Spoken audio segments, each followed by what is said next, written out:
Hello students, last class में हमने बात की थी एसेक्सुअल रिप्रोडक्शन इन एंजियोस्पर्म, जिसमें हमने नेचुरल और आर्टिफिशियल वेजिटेटिव प्रोपगेशन कंप्लीट किया था, जिसमें कटिंग, लेयरिंग, ग्राफ्टिंग ये सारी चीज़ें हमने स्टडी की थी।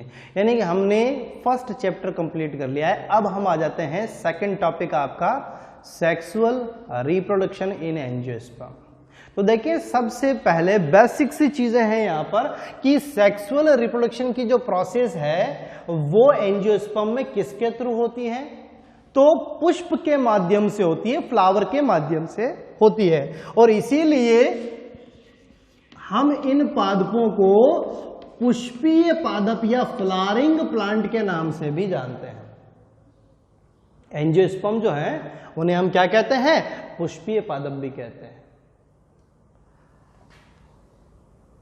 फ्लावर के थ्रू यहां पर सेक्सुअल रिप्रोडक्शन की प्रोसेस हो रही है। फ्लावर के लिए दो टर्म्स देखें, इन्हें मॉडिफाइड शूट यानी आप कह सकते हैं रूपांतरित प्ररोह भी कहते हैं। क्या कहते हैं? मॉडिफाइड शूट या रूपांतरित प्ररोह भी कहा जाता है। एक पादप के दो भाग होते हैं, पता है आपको अच्छी तरीके से। जमीन के अंदर का जो भाग होता है जिसे आप रूट कहते हैं, जड़ कहते हैं, मूल कहते हैं। भूमि के ऊपर का जो भाग होता है जिसे आप प्ररोह कहते हैं, शूट कहते हैं। हमने क्या कहा है? फ्लावर को एक मॉडिफाइड शूट, रूपांतरित प्ररोह कहा है। एक पादप में रूट और शूट को कैसे आइडेंटिफाई किया जाता है? तो दो बिंदुओं के आधार पर। अगर पादप के किसी भाग में पर्व और पर्व संधियां उपस्थित है, पादप के किसी भाग में पर्व और पर्व संधियां उपस्थित हैं, और अगर उस भाग में कहीं पत्तियां लगी हुई हैं, लीव्स लगी हुई हैं, तो हम उसे क्या कहेंगे? शूट कहेंगे। और अगर ये दोनों ही चीजें एब्सेंट है तो हम उसे क्या कहेंगे? रूट कहेंगे। तो यहां पर जो फ्लावर, जो पुष्प है, वो एक तरीके का रूपांतरित प्ररोह है। क्यों? क्योंकि पुष्प में आपको इंटरनोड और नोड यानी पर्व और पर्व संधियां देखने को मिलती हैं। क्या देखने को मिलती है? पर्व और पर्व संधियां देखने को। अब बोले कि फ्लावर के अंदर सर ऐसा तो कुछ दिखाई नहीं देता है। यहां पर पर्व का आकार बहुत छोटा होता है, यानी दो पर्व संधियों के बीच का जो भाग होता है उसी को तो पर्व कहते हैं। जैसे देखें यहां पर आपको दिख रहा है कि ये मैंने एक क्या बना दी? पर्व संधि। ये मैंने एक पर्व संधि दूसरी बना दी। अब इन दोनों पर्व संधि के बीच का पोर्शन है इंटरनोड, आपका पर्व हो गया एक तरीके से। क्या कहते हैं इसे? पर्व कहते हैं। और ये हो गई नोड आपकी पर्व संधि। क्या है? पर्व संधि। इन दोनों पर्व संधियों के बीच का भाग पर्व हो गया। अब प्रत्येक पर्व संधि पर आपको यहां पर क्या दिख रही है? लीव्स लगी हुई है, पत्तियां लगी हुई है। कुछ इसी टाइप का स्ट्रक्चर आपको फ्लावर में देखने को मिलेगा, पुष्प में देखने को मिलेगा। पुष्प में पत्तियों के स्थान पर पुष्पीय पत्तियां या पुष्पीय पत्रक उपस्थित होते हैं, जिन्हें हम फ्लोरल लीव्स कहते हैं, जिसमें आपका बाह्यदल, दल, कोमंग, जायांग ये सारी चीजें आ जाती हैं उसमें, है ना। तो वो तो हो गई पत्तियां। और जो पर्व का आकार है वो काफी छोटा होता है, इसलिए हम उसको प्रॉपर डिफरेंशिएट नहीं कर पाते हैं। ऐसा नहीं है कि बहुत दूर दूर होते, नहीं, बिल्कुल फ्लोरल लीव जो है वो पास पास में प्रेजेंट होती है, लेकिन उनके अंदर आपको पर्व और पर्व संधियां देखने को मिलती हैं, और साथ में पत्तियां किस रूप में? फ्लोरल लीव्स की फॉर्म में मिलती हैं। इसलिए हम पुष्प को रूपांतरित प्ररोह कहते हैं। दूसरा हम कहते हैं sporophyll bearing shoot. Sporophyll bearing shoot यानी हम कहते हैं बीजाणु पर्ण धारक प्ररोह, है ना।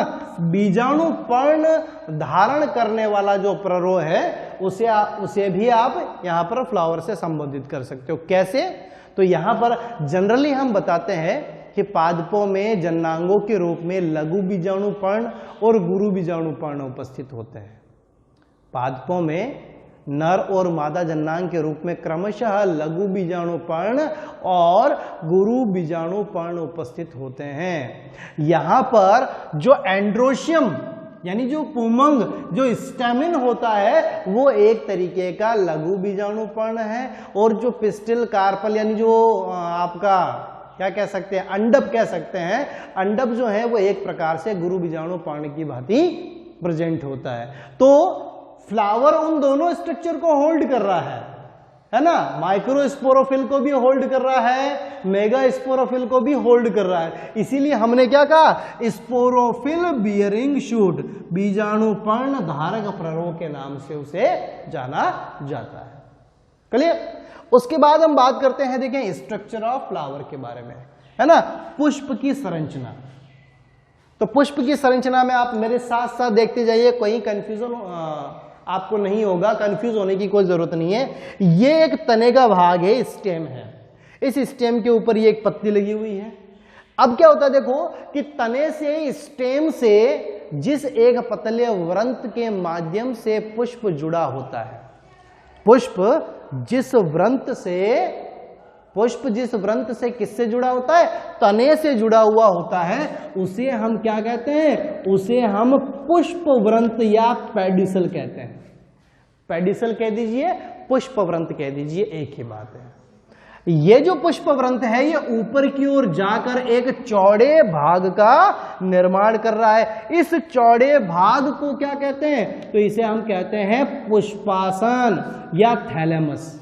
अब पुष्पासन या थैलेमस ये वो भाग है जहां पर पुष्प के अन्य सारे अंग, अन्य सारी संरचनाएं, जिसमें बाह्य दलपुंज, पुंमंग, जायांग, सारी चीजें आ गई, ये सारी जहां से अटैच रहती हैं, वो पोर्शन कौन सा हो गया, पुष्पासन।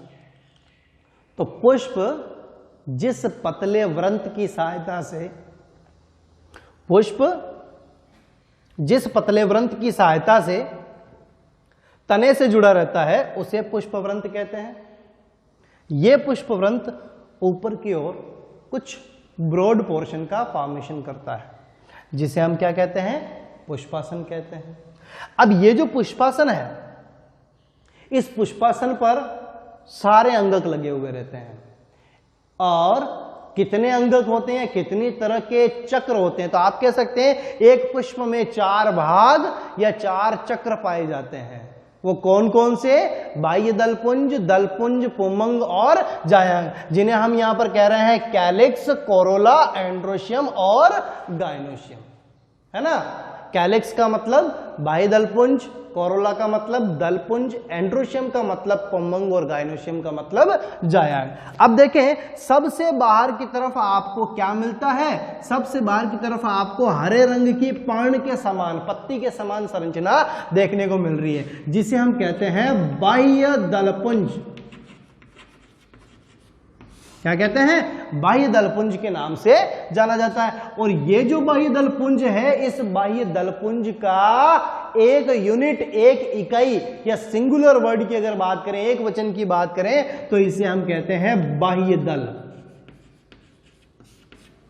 क्या कहते हैं, बाह्य दल कहते हैं। तो पुष्प में सबसे बाहरी चक्र कौन सा, कैलिक्स या बाह्य दल पुंज आप कह सकते हैं, और जिसकी एक यूनिट क्या कहलाएगी, बाह्य दल। फिर उसके अंदर की तरफ चलें तो आपको रंग बिरंगे यहां पर क्या देखने को मिलते हैं, दल देखने को मिलते हैं। तो ये सारे मिलकर एक चक्र का निर्माण करते हैं, जिसे हम कहते हैं दलपुंज। तो दूसरे नंबर पर आपका आ जाता है, बाह्य दलपुंज के बाद में सेकंड आ जाता है दलपुंज, कोरोला। और कोरोला की जो एक इकाई, जैसे यहां पर थी बाह्य दलपुंज की एक इकाई बाह्य दल, वैसे ही दलपुंज की एक इकाई क्या हो जाएगी, दल या फिर पेटल। कोरोला का एक अंगक या एक यूनिट क्या हो गई, पेटल हो गई। दूसरा आपका, अब देखें यहां पर कि कैलिक्स और कोरोला, कैलिक्स और कोरोला दोनों मिलकर एसेसरी हॉर्न का फॉर्मेशन करते हैं। आवश्यक चक्र कैसा, सॉरी सहायक चक्र आप कह सकते हैं इनको, है ना, हेल्पिंग हॉर्न कह सकते हैं, एसेसरी हॉर्न कह सकते हैं। स्टेराइल होता है, स्टेराइल का मतलब आप कह सकते हैं बंध्य, अर्थात इनमें जनन की क्षमता नहीं होती, लेकिन जनन में सहायता करते हैं। जनन में सहायता कैसे करते हैं, कि पादपों में जनन की प्रक्रिया, पुष्पीय पादपों में जनन की प्रक्रिया परागण के माध्यम से, परागण की सहायता से संपन्न होती है। और परागण के लिए जीव जंतुओं को अपनी ओर अट्रैक्ट करने की आवश्यकता होती है, अपनी तरफ आकर्षित करने की आवश्यकता होती है। और आकर्षित करने का काम किसका है? बाह्य दलपुंज और दलपुंज का। इमेजिन कीजिए एक पुष्प में अगर दलपुंज और बाह्य दलपुंज दोनों ही न हो तो वो पुष्प कैसा लगेगा? क्या हम उसकी तरफ अट्रैक्ट होंगे या कहीं दूसरा एनिमल जो है वो क्या उसकी सुंदरता की तरफ अट्रैक्ट होगा क्या? बिल्कुल नहीं होगा। तो ध्यान में रखें आप, बाह्य दलपुंज और दलपुंज किसके लिए उत्तरदायी होते हैं? किसके लिए? तो ध्यान में रखें किसके लिए उत्तरदायी है? ये परागण में सहायक होते हैं, इसलिए हम उन्हें कहते हैं एसेसरी हॉर्न। और दोनों ही जनन में सहायक होते हैं, जनन की प्रक्रिया इनके द्वारा संपन्न नहीं होती, इसलिए ये कैसे होते हैं? बंध्य होते हैं। देन बात करें तीसरी बात, तो तीसरा आपका चक्र आ जाता है एंड्रोशियम। कौन सा आ जाता है? एंड्रोशियम। एंड्रोशियम का मतलब हो जाता है पुमंग, है ना, जो अंदर की तरफ आपको लंबे लंबे फिलामेंटस स्ट्रक्चर ब्लू कलर के दिख रहे हैं, सारे के सारे क्या है? पुमंग है, एंड्रोशियम। एंड्रोशियम किसको रिप्रेजेंट करता है? मेल रिप्रोडक्टिव ऑर्गन, नर जननांग को प्रदर्शित करता है। और नर जननांग की एक इकाई स्टेमिन या पुंकेसर। जैसे बाह्य दलपुंज की एक इकाई क्या थी? बाह्य दल। दलपुंज की इकाई क्या थी? दल। वैसे ही पुमंग की इकाई क्या हो जाएगी? पुंकेसर। तो यहां पर ये आपको स्ट्रक्चर ऑफ स्टेमिन देखने को मिल रहा है। एक पुंकेसर की संरचना आपको देखने को मिल रही है। पुंकेसर में 3 भाग होते हैं। सबसे ऊपर की तरफ आपको जो येलो कलर का पोर्शन दिख रहा है, पालीवत संरचना आपको दिख रही है, जिसे हम कहते हैं एंथर या परागकोश। एंथर या फिर आप क्या कह सकते हैं उसे? परागकोश कह सकते हैं।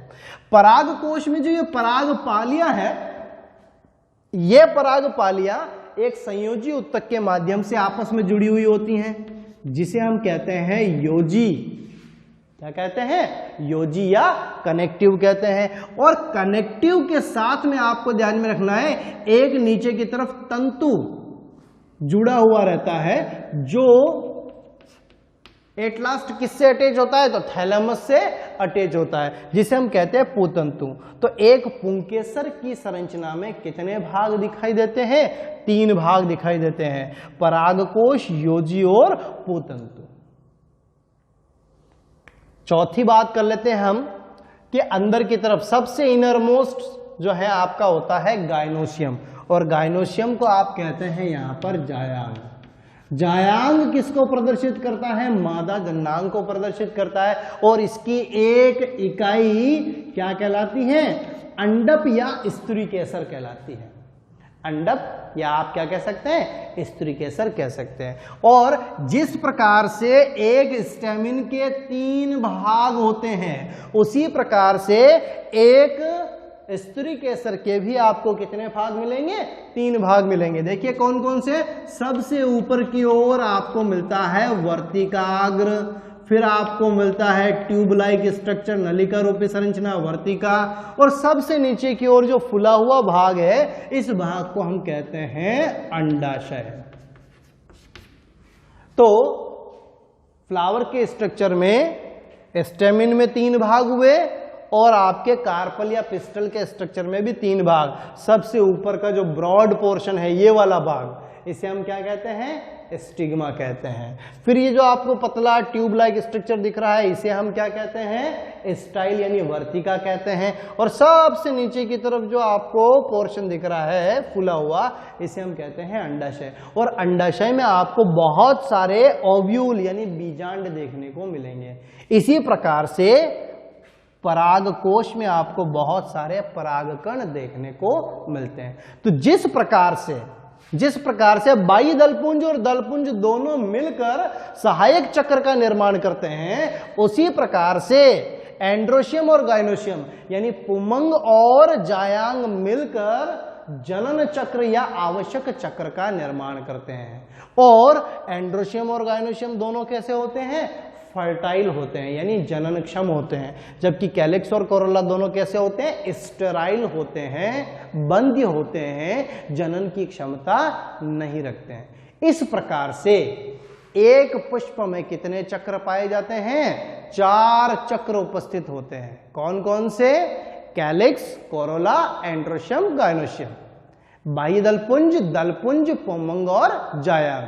बाह्य दलपुंज की इकाई बाह्य दल, दलपुंज की इकाई दल, पुंमंग की इकाई पुंकेसर और जायांग की इकाई स्त्रीकेसर या अंडक। बाह्य दलपुंज और दलपुंज मिलकर किसका निर्माण करते हैं? सहायक चक्र का। कैसे होते हैं? बंध्य होते हैं। पुंमंग और जायांग मिलकर किसका निर्माण करते हैं? आवश्यक चक्र या जनन चक्र का। कैसे होते हैं? जनन क्षम होते हैं। ये थी बात एक पुष्प की संरचना की। अब देखें कि इन चारों चक्रों की उपस्थिति और अनुपस्थिति के आधार पर पुष्प को 2 प्रकारों में क्लासिफाइड किया जा सकता है। फ्लावर को हम 2 कैटेगरी में क्लासिफाइड कर सकते हैं। ये सारी चीजें मैं आपको मॉर्फोलॉजी के अंदर भी बता चुका हूं, है ना। प्लांट मॉर्फोलॉजी जब अपन ने स्टडी किया था ये सारी चीजें बता चुका हूं। फर्दर आपके सिलेबस में है इसलिए रिपीट किया है। टाइप ऑफ फ्लावर, तो टाइप ऑफ फ्लावर में आप देखें कि आपको 2 तरह के फ्लावर देखने को मिलते हैं। एक है आपका पूर्ण पुष्प और दूसरा आ जाता है अपूर्ण पुष्प, है ना, कंप्लीट और इनकम्प्लीट। ऐसा पुष्प जिसमें चारों चक्र उपस्थित होते हैं, बाह्य दलपुंज, दलपुंज, पुंमंग और जायांग, उन्हें हम क्या कहते हैं? पूर्ण पुष्प कहते हैं। क्या कहते हैं? Complete flower. और कंप्लीट फ्लावर के एग्जाम्पल हैं आपके सरसों और मटर, मस्टर्ड और पी, यानी सरसों और मटर। इनकम्प्लीट की बात करें तो इनकम्प्लीट का मतलब होता है यहां पर आपके कि जो चारों चक्र हैं, बाह्य दलपुंज, दलपुंज, पुंमंग और जायांग, इनमें से यदि एक भी चक्र क्या होता है? अनुपस्थित होता है, तो ऐसे पुष्प को आप क्या बताएंगे? अपूर्ण पुष्प बताएंगे। इट मीन्स आप कह सकते हो जितने भी यूनिसेक्सुअल फ्लावर हैं, एक लिंगी पुष्प, जिनमें या तो एंड्रोशियम मिलेगा या फिर गाइनोशियम मिलेगा, चारों नहीं होंगे बल्कि 3 ही चक्र होंगे, तो उस कंडीशन में वो फ्लावर कैसे होंगे? अपूर्ण होंगे। जैसे एग्जाम्पल आ गया पपीता, पपीता यूनिसेक्सुअल होता है। जैसे आपका बोटल गार्ड, बोटल गार्ड का मतलब लौकी, है ना, ध्यान में रखें, बॉटल गार्ड का मतलब हो जाता है आपका लौकी। तो लौकी हो गया आपका, पपीता हो गया, ये दोनों कैसे हैं? अपूर्ण पुष्प है। और जो आपका मस्टर्ड और पी का प्लांट देखें तो वो कैसा है? आपका कंप्लीट फ्लावर आपको देखने को मिलता है। तो ये थी बात किसकी? फ्लावर के स्ट्रक्चर की।